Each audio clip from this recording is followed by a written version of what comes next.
Okay, so Be'ezras Hashem, we are continuing with our series of shirim on the Adir BaMarom commentary on the Ijra from Rabbeinu Ramchal, and we're entering in further and further into the preparatory stages of the Ijra. And after describing this process of opening up the pockets of air, of entering back into Gan Eden, into that Yesod Dinuk, in order to awaken to ourselves the calmness of breath necessary for entering into the Pnimius Hadvarim, away from the suffocation of this worldly breath. So the Ramchal has been explaining to us the process in which the shar is niftach, the process in which a person opens the gate, the process in which a person ascends upwards by way of transforming the house into a field, of entering into the open pockets of air to create openings where a person can encounter a clarified ha'ara and then bring it back down to be mislabesh, to be engarbed down here in the place of concealment. And this was explained based on the historical moment and the fact that it was time to do. There was not enough being done. And in spite of the fact that a person wasn't worthy of doing what they needed to do, the simple fact that there was not enough being done became the motivating factor that gave each person permission to do what they needed to do. Eis lasos lashem, hifru sorosecha. And for the purpose of drawing down the ha'ara of Hiskalis Sodas HaTorah, the depth of the revelation of Pnimius HaTorah, so that it can illuminate down here in Malchus to create the path of Shalva and Nachas, so that becomes the lot of each and every person, and a person has to garb themselves with the weaponry necessary in order to engage in the process. Because for Rabbeinu Haramchal, the realm of Sitra Achra, the realm of concealment, and the realm of Minios is fundamentally real in the sense that it's an expression of HaKadosh Baruch Hu. And because it's an expression of HaKadosh Baruch Hu, therefore concealment can take on certain personified forms, because we're fundamentally aware of the true perspective of Yichud that contains the middle position within it.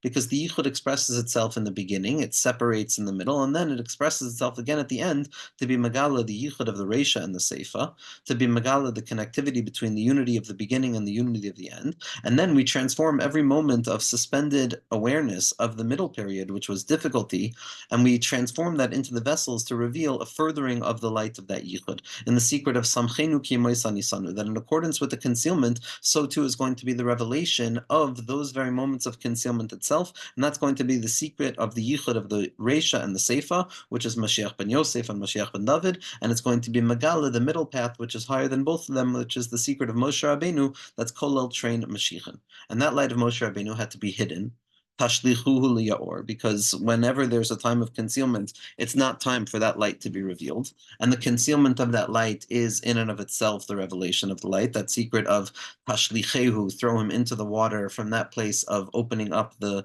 gateways of breath and air from above. And then that being thrown into the water becomes taskiluhu, which is the opening of the illumination of the das of Moshe within each and every person, which is the shorish of refuah.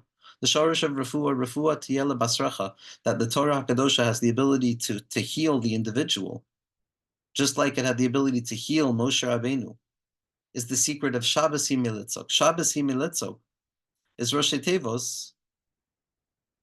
Shabbos Himilitzok is Rosh Tevos Moshe. Because on Shabbos, the true refuah is the revelation of the Nukuda of Moshe Rabbeinu within ourselves, which is the secret of Min Hamayim Mishisuhu, to be drawing out the refuos from that Be'er Mayim Chayim, from that Nahar Hayotzim Eden, the Hashkes Sagan.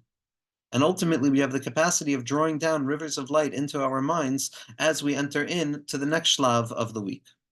And so the Idra describes what's happening when the Chavraya, these Chavraya, the Chevra, the friends, the secret of B'chavivusa Talya Milsa, what happens once they've opened up that pocket of air? What happens when we enter in? What happens when we have to engage in Haskalah, where we draw down new awareness, new yediyah, new concepts that can illuminate our minds and be drawn down into the heart and be applied on the tachlis level, which is ultimately the purpose of what all of the tzaddikim came to reveal, how this Torah can be applied on a tachlis-oriented level. The tachlis is the ikr.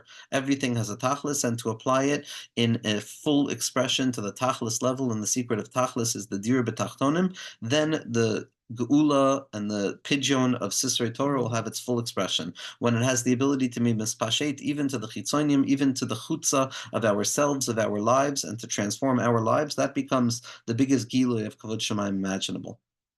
And so the Zohar HaKadosh, the Idra Rabba, says as follows: Is kanshu chavraya lebei Idra. The chavraya gathered together to the granary, to the Idra. By the Idra Rabba, it's outside. The Idra Rabba is outside, the Idra Zuta is inside. The Ijarabba is explaining the highest levels. It's explaining Arich Anpin and Malchus, and the Idrizuta is explaining even higher levels of Reshad Loas Yada that can only be revealed through Abba and Ima, through Chachma and Bina, how the Tzimtzum itself reveals far more. And that's why it's inside the house. But over here, in the realm of the Ijarabba, it's outside. It's rectifying the outside of the world. It's Kanshu Chavaya Lebe Idra. They came to that granary in the northern territory of Eretz Yisrael. Milubashin Sharian Saife Verumcha Biyodche Izdazderu Betikunechom. All of the Chavraya came garbed in their armor. They came garbed in their shields. They came garbed with their swords and their spears in their hands, and they were prepared and they were ready to engage in the rectifications that they needed to engage in. And this is what the Ramchal is now going to explain to us as the battle that's taking place in the mind, the war of thinking, the battle of thinking, the encounter with a thought, a postulate, a thesis, and a pushback as a result of an antithesis, and then the need to find a synthesis or to try and draw out an answer to a kasha from elsewhere, or to learn something milsa agav orcha, or to engage in circular thinking for the sake of covering over our tracks to cover all the possibilities and the extension of applied wisdom from the heights to the depths, and from the left to the right, and the width of explaining it in terms of mashalim and parables, all of the different constructs of thinking, the pushback and the answer and the support being driven, and the negative association and playing devil's advocate, so to speak, all of the tools of thought, they're all the battlefield of the mind. Because when there's a true revelation of a haskala, of a nikud of seichel, well, that's the congealment of the ore that's being mislabesh into mayim and rakia. All of the milim of Soda Satora are ultimately or mayim and rakia. It's a congealment of the light so that it becomes something graspable by way of understanding it. And every nikud of haskala comes about by way of an encounter and a betisha and a hislahatus, a battling that takes place in the friction that orients the hiskalas of a new nikuda. That's how thinking works. Thinking, first and foremost, operates by way of the negative, and it pushes back against itself, so it creates a friction of thought, and from within the splintering of that thought emerges the final postulate, at least for the time being, that we're trying to grasp. So there's an intensification of thought. Moichin are gvuros. Moichin are gvuros on the highest level, in the sense that the mind is like an iron gate that has the ability of cutting itself off when it needs to, or opening itself up when it needs to. That's the secret of having a mind that's razor sharp, with the nukuda of charifus, which the Gemara describes as being rooted in the Talmidim of Beis Shammai, who have more of a charifus and a nukuda and a battle orientation in their minds, as opposed to neshamos that are rooted in Beis Hillel, which have more of an expansivity of thought. Now let's understand the words of Rabbi Shimon Bar Yochai. Rashbi wanted to now complete the task. He wanted to open up the opening, and he also wanted to draw down the possibility of the things being opened having an actual impact. And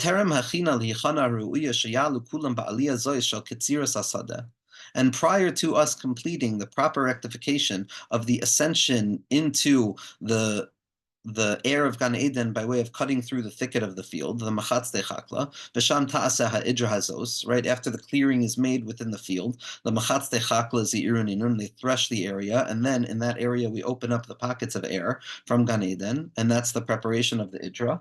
Prior to it, Rashbi wants to explain the way to ensure that it's done properly. This is the reason that the learning was taking place in a field. Like the pasuk says, like the Zohar Kadosh says, Alu b'chakla beina ilane, that we should enter into the field in between the trees. L'chein amar is kanshu chavraya b'bei idra. And because this was all taking place outside, and because this was taking place in the sadeh, where the machatz de chakla gathered to clear out the area so that malchus could grow properly, in the secret of or zaru al tzaddik, and that or that becomes mayim, and then it becomes rikia. So everybody gathered together in the Bei Idra outside. She has kapsu kulam ke'echad. All of the chavraya gathered together in the secret of b'chavivusa talya milsa, where each person fulfills what the friend needs, and vice versa. And they gathered in the field, they gathered outside as the tzaddikim would travel out into the wilderness in order to encounter this Yichud Hagan, and they would transform the house into a field. And at that place, when they would open up the Idra in the Sadeh down below, they would then open up the pocket of Gan Eden above. HaSadeh Shazacharnu, that field that we discussed. Vihi ha'aliyah b'shem membeis k'nizkal el. And that's the aliyah of Ana B'koyach, like we said, the Shem membeis, which is the aliyah milamata lamala, which is the orientation and the awakening of the gvuros of the mind. Prior to encountering the chasadim of the mind in the Shem Ayin Beis, which comes down from above to below, the awakening of the fiery movement from below to above is the secret of the Shem Mem Beis. And then to engage in all of the tikkunim sheparashti lecha, all of the tikkunim would take place. V'yizdainu l'milchama. And the Chavraya gathered themselves together and they prepared themselves for battle, besides Shrayin v'Rimchen, Kamosha Kasav. And they engarbed themselves in their shields and they armed themselves with their swords and their spears. Zakta Heilige Ramchal. Now I'm going to explain to you some of the pathways of battle. So that each and every one of us to take upon ourselves the ability to be one of the Giborim, the strength ones, with the Gvuras HaSeichel, the Talmidim of Beis Shammai. And all of us are Talmidim of both Beis Shammai and Beis Hillel, as we see in the secret of Chanukah. Baruch Hu uBaruch Shemo is Rosh Tevos Beis Hillel and Beis Shammai. That both are fundamentally necessary. Moshe Rabbeinu of that Shabbos Melisuk is the secret of Machlokes Shammai and Hillel. Rosh Tevos Machlokes Shammai and Hillel. Nasa Adam is the secret of Nimloch Im Shammai Hillel, like the Megala Muko says. Shammai and Hillel rest at the core of everything. It's the Chasadim and the Gevuros. So when we talk about the Gevuros of the mind and the severity of the mind and the ability to set limits to thought so that it can be articulated properly, so then we're orienting ourselves towards Beis Shammai, but there's a yichud between Beis Hillel and Beis Shammai at every moment. But that's the element of the mind that's being awoken in the state of the Milchama. When a person takes upon themselves the ability to be Giburei Koyach, Osam Devaro, to engage in this battle for the word of Hashem, so then we'll come to understand many secrets that are hinted to in the Zohar and Tikkun Zohar. Mastumim v'chasumim, that at first glance they're closed and concealed. V'teida b'soif davar, and we should understand sof davar in the end of the day. Ki hamilchama hazois eina ella hislahatus oiros. What's the nature of the milchama? When we talk about war, we imply a battle between two sides. That there's an enemy side and there's the opposing side, and both opposing sides are trying to destroy the other side. But in that notion of a milchama, one is right and one is wrong in accordance with the place and the position that a person stands upon. But in the secret of the Milchamas HaSeichel, it's Hislahatu Sa'oros. The only battle taking place between two sides is the collision that takes shape when two opposing forces encounter one another, which give birth to a new creation. The secret of the Yichud between an Or Yashar that is coming down from above to below and an Or Choser that goes up from below to above. And the secret of the Batisha Sa'oros, the collision of the lights in the world of Akudim, which ultimately create the Kalim themselves. And those Kalim are the result of the collision of the lights themselves. And we said numerous times in the name of Rav Menachem Mendel of Shklov, that Batash, that this encounter, this Batisha, this collision of sorts that pushes back against the other force, which creates a collision but gives birth to something inside of it. So that collision is ultimately the secret of Bitachon, Tova and Simcha, that Batash is Bitachon, Tova and Simcha, that every collision in the world of spirituality, in the self-contained place of the mind, is not a battle, but it represents itself as a battle between two opposing forces that give birth to a third. It's a Hislahat Sa'iris. It's the awakening of lights. And it's the awakening of the lights and the burning of those lights that force the concealment on the other side of darkness that conceals over the Yichud to disappear, to fall away. And that's the purpose, for us to do that intentionally in our own minds, not to simply be aware of that existence, that everything is light, but to actively be engaged in becoming those who reveal more and more light. And as a result of that, the Torah shines forth as a result of the power and the force that encounters between these two opposing thoughts. And a person has to understand how to awaken each and every particular light in its specific time, and how to utilize the energy of the mind so that we can be intentional in our thinking. And this is what the Ramchal means when he describes in the Ijer Rabbah, based on the Ijer Rabbah, what these different weapons are, what the weapons of the mind are. Kitroi, Kishtoi, Rumcho, Yicharba. There's the slingshot of the mind, and there's the keshet of the mind, there's the bow and arrow of the mind, there's the spear of the mind, and there's the sword of the mind. And each of those represent different modes of battle, and each of those represent different yichudim and orientations towards thinking and contemplation of divine names. Kulam Oros, all of them represent different lights, different hislat to sa'iris, awakenings of thought. drops of light in the mind, that they have to come out through the avoida and the intentionality and the power of thought, as well as the intention towards the heart, because the ikr is to draw the moyach down to the leiv.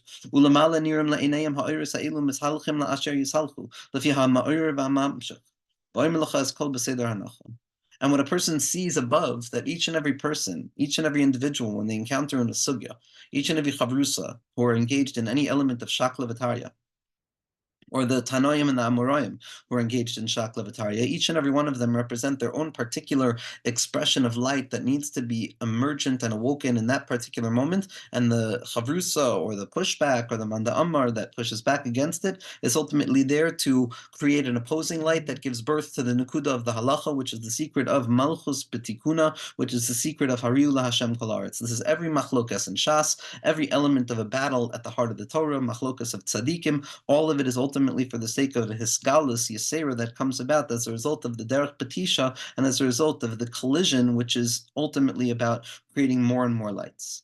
If the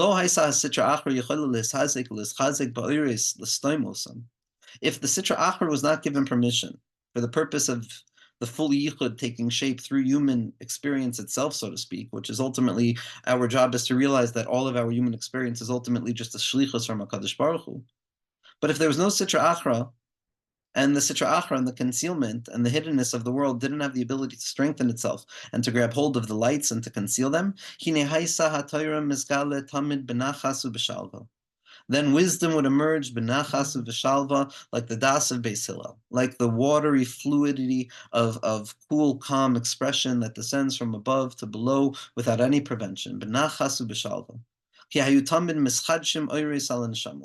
what is Talmud Torah? It's trying to draw down the oros to the neshama. Every hasaga in Torah, every chiddush in Torah, every os in Torah is a new or, it's a new ha'ara, it's a new nekuda of chayim and chayis and akvin abiyah shalim, an entirety of existence.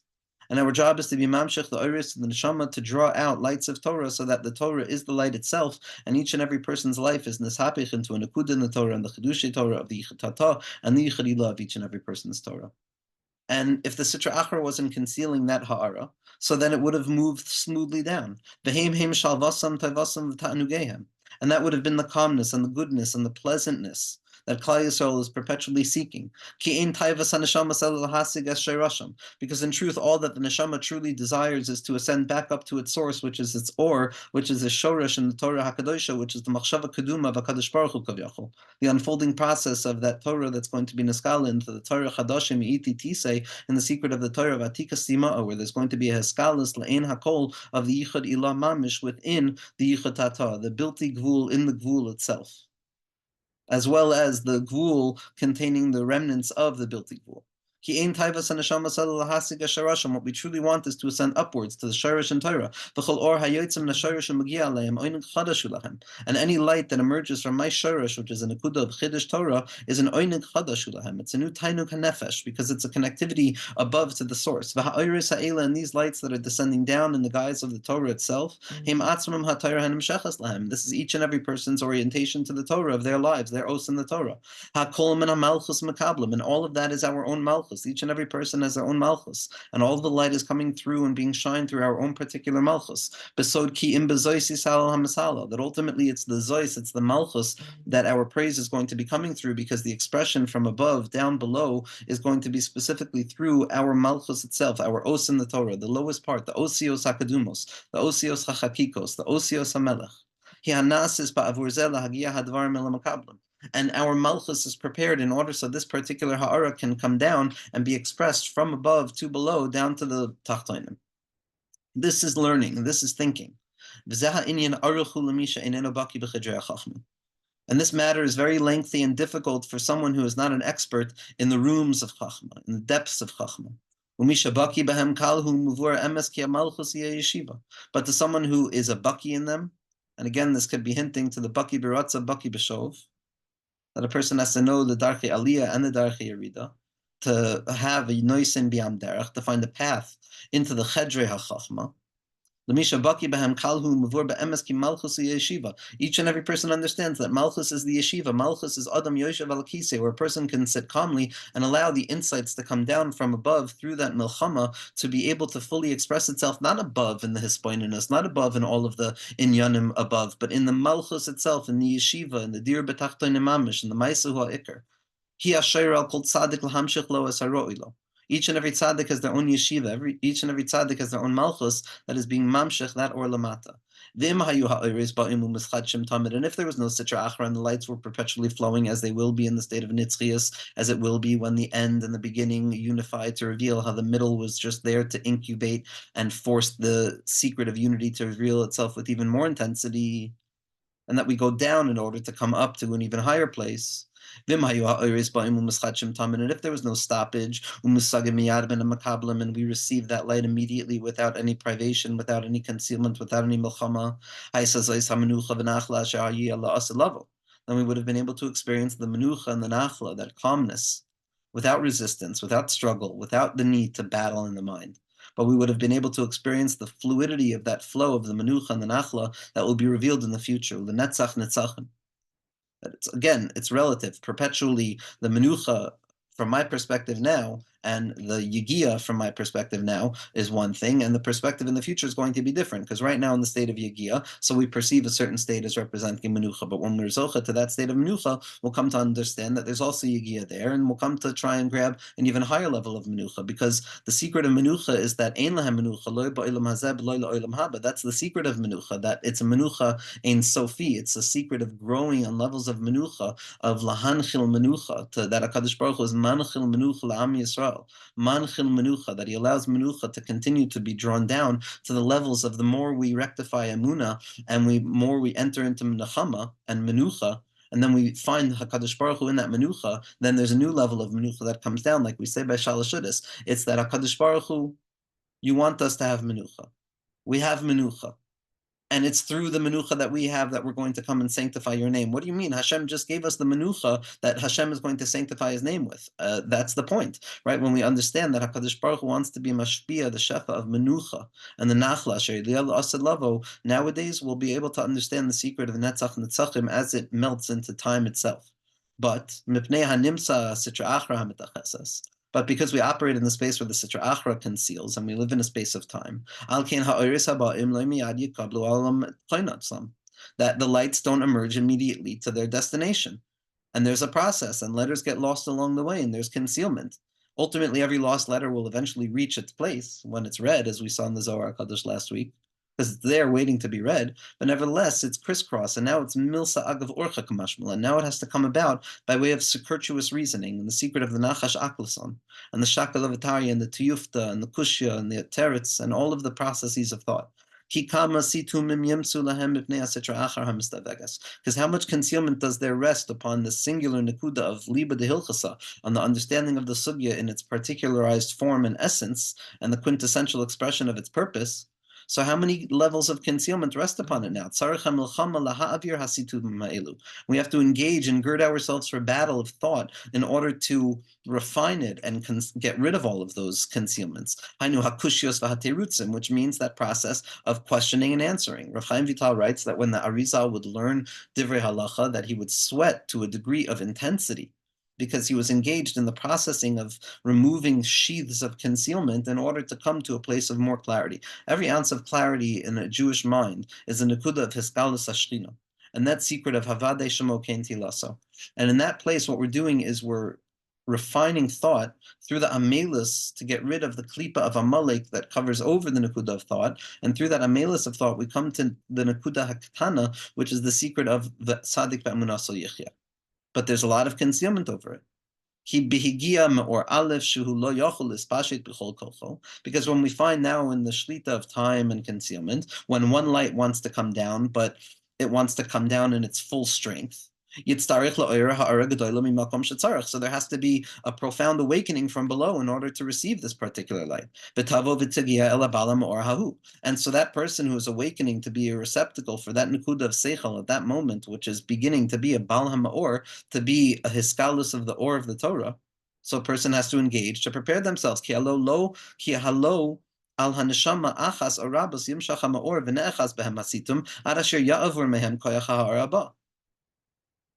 Ki alo al haneshama achas arabos yimshach ha'ma'or v'ne'echas behem hasitum ad asher ya'avur behem koyach ha'ara haba. That each in person, if a person is learning on their own or a person is learning in a chabura with a chavraya kadisha, so then when that insight comes down, so everyone's going to be experiencing the same level of the concealment. It's either going to be the individual themselves encountering concealment in their mind and they need to break free from the concealment, or if there's a chavrusa in the secret of oy chavrusa oy misusa, in the secret of tovim hashnaim and ha'echad, the two are always better than one, in the secret of Reish Lakish and Rav Yochanan, which is a refinement of the secret of Beis Shammai and Beis Hillel, and that whether it's group learning, chavrusa learning, or individual learning, each and every person is going to be caught up within the same levels of concealment that need to be removed in order for that new insight to come down.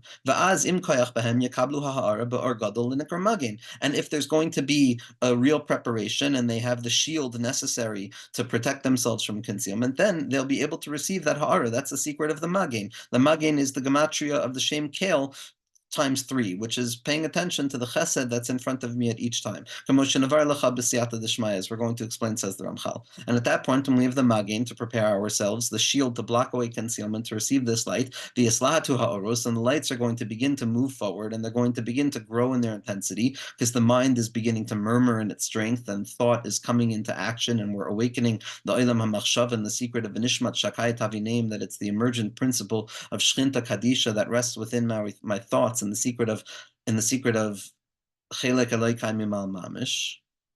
And when that begins to awake, the Sitra Achra is nifrad. Concealment goes away, Vahasitum Tiftach. And the closed opens. But if a person doesn't have strength, or the group doesn't have strength, nevertheless, the light will have its way. They might not be zocha to receive it, but nevertheless, the emergence of the light and the encounter with the concealment that blocks the light itself will be the eventual processing of that concealment so that it goes away. If they don't have the strength to receive it, nevertheless, the light is going to get rid of the situm. But it's going to come about by way of the intensity from which it comes down when it's not going to be received properly. We see this where ideas come down, but if they're not received properly, it splinters into a million different ways, and it can have its rectifying impact, but it nevertheless takes shape in a much more chaotic way. That for me and from you, we're going to complete the limud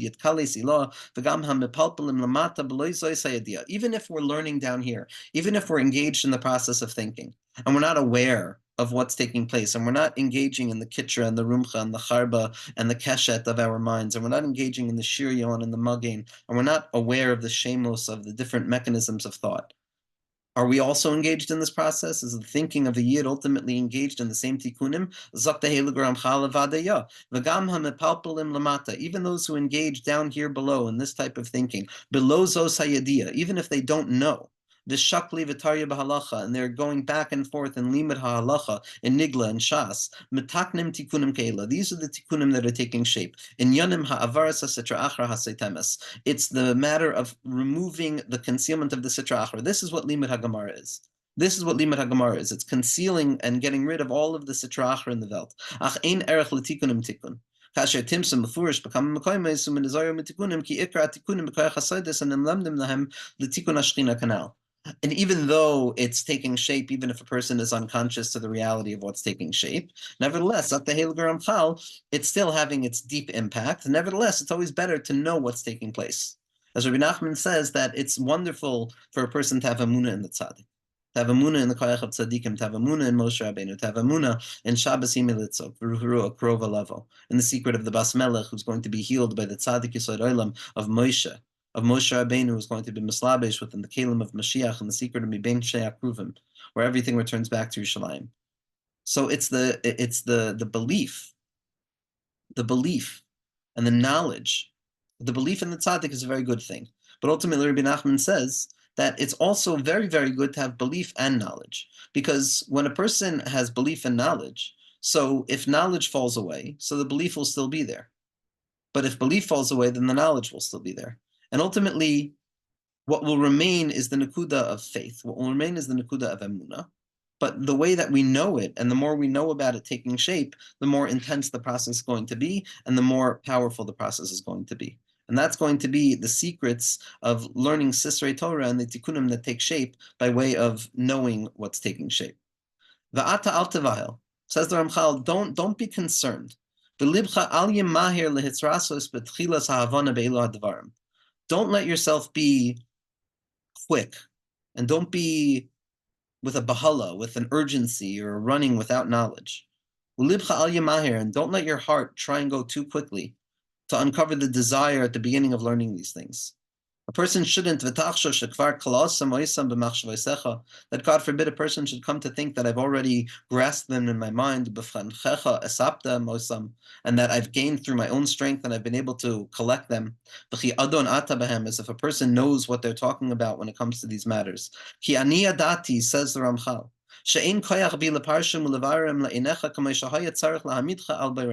because in truth, I know fundamentally, says Rabbeinu Haramchal, that I do not have the koyach to explain them and to uncover them in front of your eyes as much as they need to be so that they can be clarified properly. Because in truth, the reality that we're trying to describe is not something that is grasped by the eyes. Because it doesn't operate in the way of Olam Hazeh, which is graspable. But rather, things operate in a very distant and different type of way, very far from the way that things operate down here. And I can't say and I can't explain, and I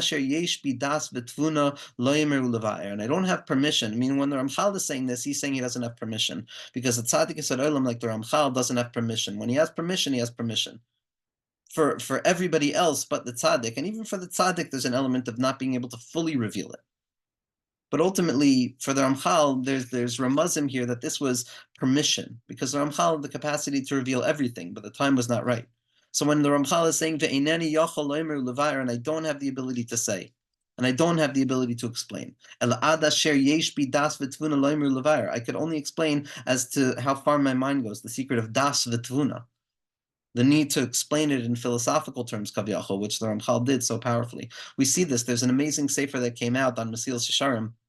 Again, I'm forgetting the name, Rav Paritsky maybe, but on these 20 pages of the Ijer Rabbah, he has 2 volumes, and he also wrote on the beginning of Mesilas Yesharim, and he explains what's taking place in Mesilas Yesharim, where at the end of the Ramchal's life, when he was underneath the most concealment and he was stuck in exile and he wasn't allowed to write in Pnimius anymore, and he was identifying with the neshama of Rabbi Akiva and that secret of stopping by Rabbi Akiva, which is the miruk of the Yisurim and the Mesiras Nefesh ba'ahava and ba'echad, prior to coming to the light of Rabbi Shimon, which is the secret of the tzaddikim. Rav Asher Freund would go first and foremost to Tveria to see the neshama of Rabbi Akiva before he went to Rabbi Shimon. The secret of the Ramchal, these Bali Avoida, the neshama of Rabbi Akiva. So he was stuck in exile. He was accused, and that's where he gives us the Mesilas Yesharim. And in the beginning of Mesilas Yesharim, he's no longer talking on a revealed level of Sod, which was the life mission of the Ramchal, to be Megala, the capacity of Sod to transform everything as his entire mission continues to take shape in front of our eyes. At every moment of existence, the Torah of the Ramchal is something that is pushing the light of existence towards where it needs to go, in the secret of Mashiach ben Yosef and Mashiach ben David and Moshe Rabbeinu, and the Yichud of Moshe Rabbeinu and Sipora, and the secret of Isha Kushis Lakach, and the secret of Malchus Agnuza Bradla. But the Ramchal wrote Mesilas Yesharim underneath a stressful time of concealment. And over there in the Hakdama, the Ramchal writes, in my humble opinion, one of the most fundamental documents available, the secret of teaching, which is that more often than not, teaching is ultimately about things that are already present in front of the person's eyes. They already know what they need to know, but because of the rote nature in which they've approached it, and because of the exposure to it over and over, they've come to forget about the most basic radical principles that rest at the heart of mundane and ordinary reality. And that as a result of not being aware of that which is taking place in front of our eyes, true education is a re-education to awaken ourselves back up to that which always has already been, and giving us a new perspective on how to look at it. And that's what the Ramchal basically introduces. And this Rav Paritsky wants to point out that what the Ramchal is hinting to in coded language is that I'm not allowed to write in Sod anymore. But I want to give you the final complete mission of Sod, which is the 26 drachim, the 26 prakim of Mesil Shisharim, and the path to be Makabel Ruach HaKodesh, which leads to Tchias HaMesim, which is the Hiskalis of Torah HaMashiach, the Torah Chadashim Ititise, the mission of the Ramchal, which is still in process. And so the Ramchal says, I need to give you the final product. I need to give you the finished product. Obviously not the finished product, but the next stage, which is the Mesil Shisharim, which is also going to be reflective of the unfolding nature of the Pnimiyas Torah. But I can't write in Pnimiyas Torah. I'm not allowed to write in Pnimiyas Torah. I don't have permission to write in Pnimiyas Torah. And obviously, any of the situm lamata was a situm lamala. Any concealment down below was a concealment that was rooted up above, that the Ramchal was fighting his entire life to uncover. And that we continue to do. Anybody who learns the Torah of the Ramchal on any level, the Ramchal speaks to every level of existence, we understand. The Ramchal speaks to the Bali Musar, the Ramchal speaks to Hasidus, the Ramchal speaks to the realm of the Vilna Gaon, the Ramchal spoke to the Haskalah, the Ramchal spoke to the Mikubalim, the Ramchal spoke to the poets and the artists, the Ramchal spoke to the people who are focused on the minutiae of halacha, the Ramchal spoke to everybody.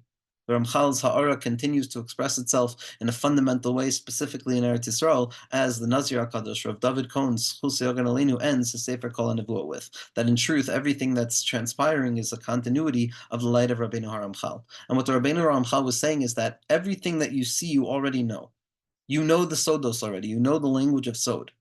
But what you have to understand is what you already know is right in front of you. And you have to come to understand Sod on a deeper level, which is without even using the language of Sod, to come and uncover the secrets of Sod, which are expressed through Mesil Shisharim itself, which is through the process of the refinement of the self, Dir B'tachtoin Mamish. Rav Yerucham Levavitz of Mir would say that Mesil Shisharim was the Soid Shebesoid. It was the highest level of the writings that the Ramchal brought down. And we know that Rabbeinu, Rabbi Nachman, prior to people coming to be Hasidim by Rabbi Nachman, so he would recommend going to learn Mesil Shisharim. And we know that the Vilna Gaon says that within the first 10 prakim of Mesil Shisharim, there's not an extra word.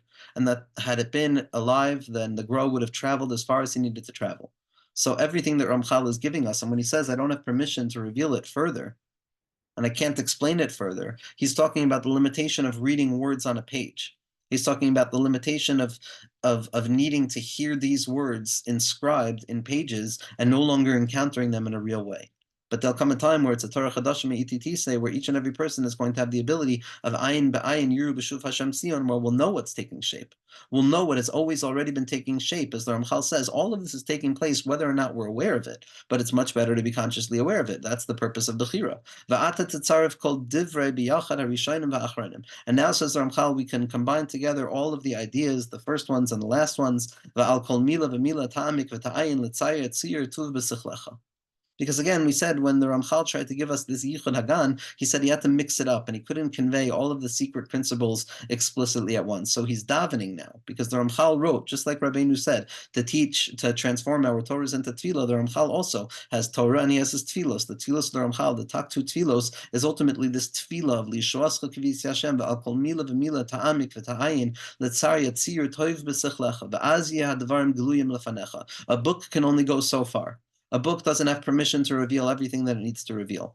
But if a person is medayik and ma'amik on kol mila v'mila ta'amik v'ta'ayin l'tzar yatzir b'tuv b'sichlecha, he's giving us a hint of the technological power hidden within Adir BaMarom. That with each and every word, ta'amik v'ta'ayin l'tzar yatzir b'tuv b'sichlecha, to imagine it, to see it, az yeh davarim geluyim lefanecha, they'll be revealed in front of you. Ki'ilu be'einecha re'item, as if you're seeing it in front of your very eyes. That's the Haftacha from Rabbeinu Ramchal. But if you haven't engaged in them and you haven't been mitzayer the Devarim in front of your eyes, Teda shelo hasagtem, you haven't grasped them. Public service announcement, which should be fundamentally clear to anybody listening to these shirim, is that I am in the camp of somebody who has not grasped them, and therefore all we're doing is reading the words. But again, the purpose of these shirim is ultimately to advertise what this book is. If a person hasn't engaged in this process of framing and imagining these ideas, then at least the person should know that they don't know it. And this is what Moshe Rabbeinu Raya Mehemna says. How hidden and concealed are these words to those who don't know. But they're very revealed to those who know. Those who know, and those who don't know, don't know. Because in truth, the matters of this worldliness and the things that are taking shape in this world, even though in truth nobody knows anything, even if we go down to quantum, and yes, science doesn't know also, and yes, we come to a place of unknowability, nevertheless, it's not like the unknowability at the heart of spiritual principles, because the unknowability here is simply in physical reality is that we just don't have the tools yet. But ultimately, we'll come to find what the human mind is capable of determining. In truth, there will remain an ever-present remnant of unknowability, but that's the secret of Malchus Sheba Malchus and the Nikud of Etzem Haluz. But lo kol kach rechoikim misichlo. If a person doesn't know something when it comes to Gashmiya, so it's not so far from my mind. It's a chisaron in the tools to bring it into my mind. But kirachu kanyanim ha'ela lemishlo asa belibo mehem tzir nachon bara. But a person who hasn't created the proper engagement and the engraving within their heart, that distance of the person from the wisdom is far greater than the lack of ability to know something about this world.